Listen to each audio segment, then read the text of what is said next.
What's good, YouTube? Quinn Wade basketball analysis coming to y'all with a quick video. Today we're going to talk about the Boston Celtics, a team that has reigned among the top of the East for basically the whole season.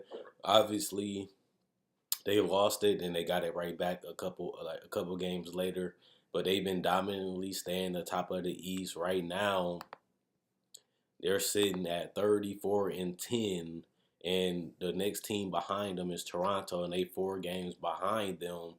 I'll just give you a quick summary what I thought about them before the season. I thought that the Boston Celtics, this is pre Gordon Hayward injury. I thought the Celtics would get off to a better start than the Cavaliers. I feel like the Boston Celtics could win the East, and I got my videos to prove it. I feel like they should be able to get number 1 seed because LeBron was going through getting a lot of teammates going through injury. Then they got Dwayne Wade. They had to find a way to acclimate him inside the offense and defense. And then they also had players like Isaiah Thomas that missed majority of the season, and they had to bring him back in and acclimate him. Then they had to get used to playing with him at point instead of Rose and Calderon and all those guys. So they had to find a way to mix all these pieces at all different times while still trying to win basketball games. And honestly, it ended up happening. The Cavaliers still have a chance to finish at top of the East. The Boston Celtics will have to have a huge drop off and a big losing streak, and the Cavaliers will have to win a lot of games just to make up the ground that they have lost. The Celtics got off to that 16-game winning streak, which really helped them, stay afloat at the East, and especially because they only had Kyrie as their so-called all-star player besides Al Horford.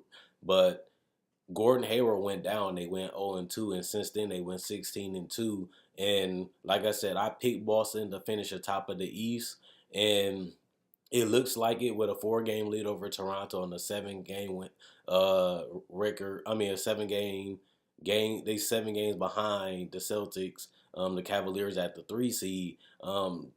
You have to start giving this team consideration. I know the toughest thing to watch about the Celtics is that they give up a lot of points in the beginning. They cannot score. They be stagnant. They don't really have enough players that can create their own shot. I'll probably say Kyrie, Horford, Tatum to a certain extent.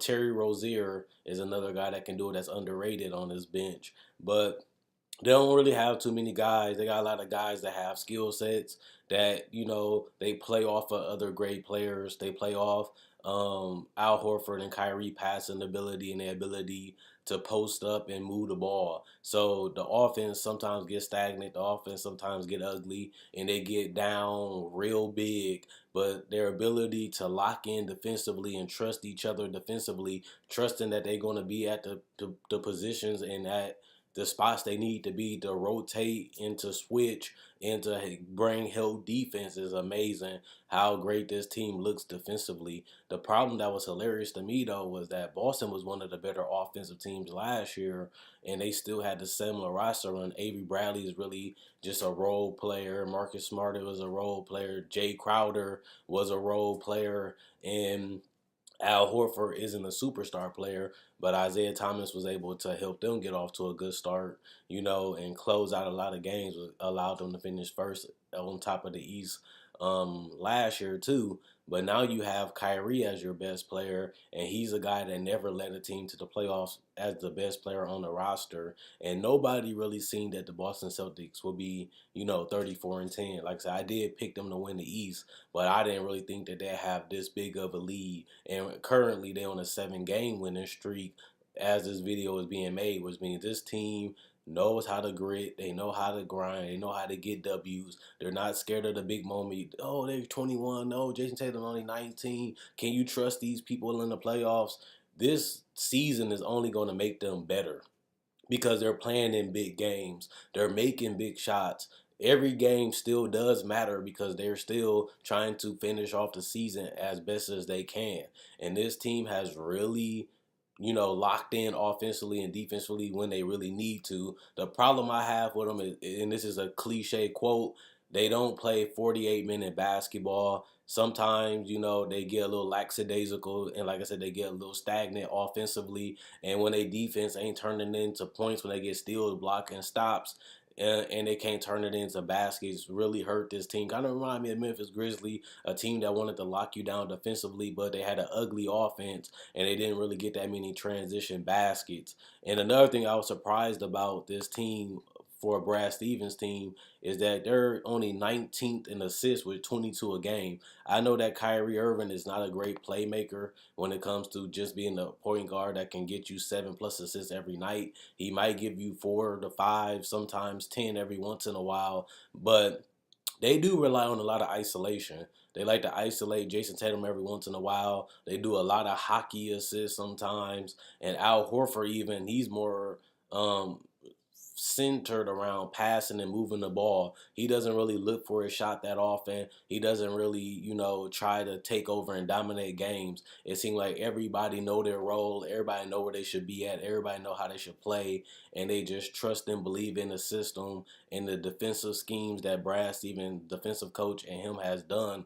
And that has really humbled them, getting down 22 points, getting down 20-some points, 19 points, and to be able to come back time and time and time again and close games on top of that, because you have a lot of times where teams come back and they flop to close out the game in the end, but this team is coming all the way back fighting and still being able to close and win the game. And that's very difficult to do in the NBA, because anybody can make a big shot, anybody can get hot at the end, and next thing you know, you lost the game because you had to cover that whole deficit. Plus, you had to play good enough to still win the game, and anything can happen at that point.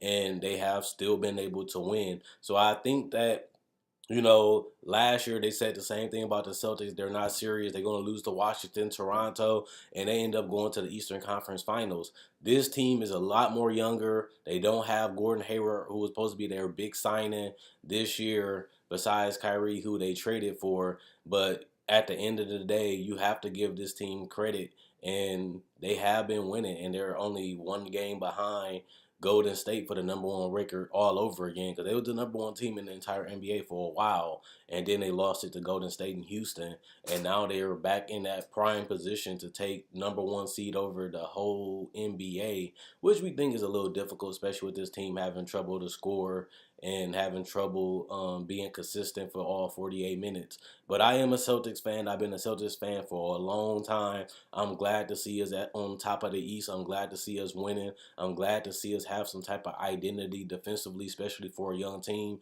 Because you see a team like Minnesota and Portland, those teams doesn't buy in defensively the way the Celtics have done right away. Obviously, they got better over time, but this team from day one, and since then, has really bought in defensively as a young team, and that's tough to do when you're trying to build a winning culture, is to teach young players to care and want to play defense, because most young players want to come in and make a name for themselves, or they want to come in and score a lot of points and put up numbers, but they don't want to play on the defensive end. And you've been seeing that every year, the top pick, besides like John Wall and Anthony Davis, you don't really see enough top 10 picks coming in as defensive players and able to still score. So you got players like Jason Tatum, who has been a solid defender at a young age, still scoring efficiently, still playing within the offense, but still can create his own shot, but he's still playing great defense. Jaylen Brown was known for his defense, but he's giving you baskets, and he's knocking down clutch threes and clutch plays and getting clutch stops, and he's guarding the opponent best player, and he's not scared of those moments, and he's not scared to take that challenge, and you have to give these guys that credit. And Kyrie, we already knew he was a closer. We already knew he can carry an offense to a certain extent. We all knew he can get a shot whenever he wants. But he been having 15, 16, 17, 18-point games, and he's not really giving you the 25 to 30 as much, and they're still winning. So they didn't really have to rely on Kyrie like they did Isaiah Thomas. And Kyrie is still getting his numbers. He's still helping them win. He's still closing games, but he's not putting up 28 to 30 points every night, and they really don't need it because they've been proving it all season. Kyrie can have a decent to good game and they still win the game. Even if he hits clutch shots in the fourth quarter, they don't need him to get 30 to 35 like everybody thought going into this season. Especially after Gordon Hayward got injured, everybody thought that Kyrie was going to have to step it up offensively and dominate every game, and he hasn't really done that. He just played within the system and took shots that he wanted to take, even though his numbers are up to us and some numbers are up during this season. But at the same time, this team is a team system, a team defensive team, a team that really believes in and plays for Brad Stevens. It seems like they're having fun. It seems like they like it. And at the end of the day, we're going to see how far this team can go in the playoffs. And we're going to see if they can close out this season number one in the East. And like I said, Isaiah Thomas almost averaged 30 points last year, and they barely finished the top of the East. This team is way ahead of the competition in the East, and Kyrie Irving don't even have to average close to 30 or have dominant games consistently for them to win. That show you how great the coaching staff is on the Celtics, and this is without Gordon Hayward. Let me know what you guys think. Comment, like, subscribe, and share. My website be in the description below.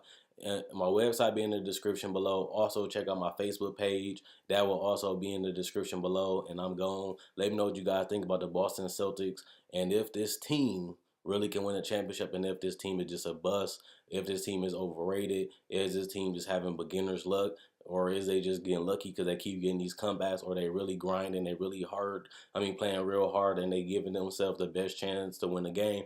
As long as you have a chance, as long as you win the game can go either way. And they've been winning games and closing out games, and that's something that you want to see, especially from a young team, because that's playoff basketball. That's what you're going to have to do, and they're doing that right away in the beginning and early in the season, and they still doing it now.